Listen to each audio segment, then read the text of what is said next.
کبھی کبھی اللہ پاک کی رضا کے لیے مشکل فیصلے لینے پڑتے ہیں، کیونکہ انہی مشکل فیصلوں کی وجہ سے ہماری آنے والی زندگی خوبصورت اور خوشگوار ہوتی ہے۔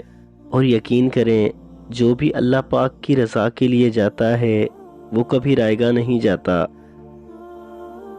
مایوسی کو اپنے اوپر حاوی مت ہونے دیں، بلکہ اسے اپنے پختہ یقین سے مات دے دو۔ پھر دیکھنا کیسے تمہاری زندگی کی ڈھیروں الجھنیں یوں ہی سلجھ جائیں گی، اور اللہ پاک جب تمہیں انعام سے نوازے گا تو تم بھول جاؤ گے کہ تم نے کیا کھویا تھا، بلکہ شکر ادا کرو گے کہ اس نے بہتر لے کر بہترین سے نوازا ہے۔ کچھ فیصلوں کا اختیار دل سے اللہ پاک کو دے دیا کرو، کیونکہ جو وہ جانتا ہے تم نہیں جانتے اور نہ ہی کبھی جان پاؤ گے۔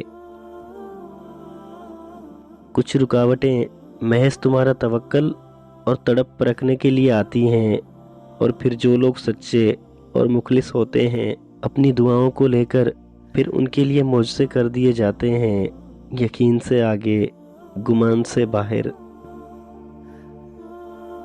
بندے کی محبت زمین پر لا گراتی ہے اور اللہ پاک کی محبت آسمانوں تک جاتی ہے۔ اس لیے ہمیں انسان کی محبت بڑا ذلیل کرواتی ہے۔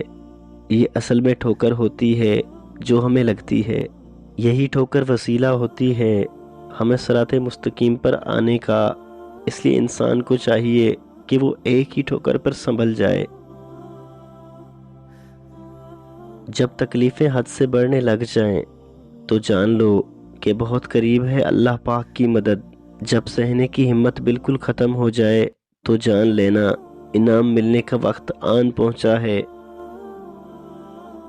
دل تب تک بے سکون رہے گا جب تک دل اللہ پاک سے نہیں لگاؤ گے، اور جب دل اللہ پاک سے لگاؤ گے تو خود کو ہمیشہ پرسکون پاؤ گے۔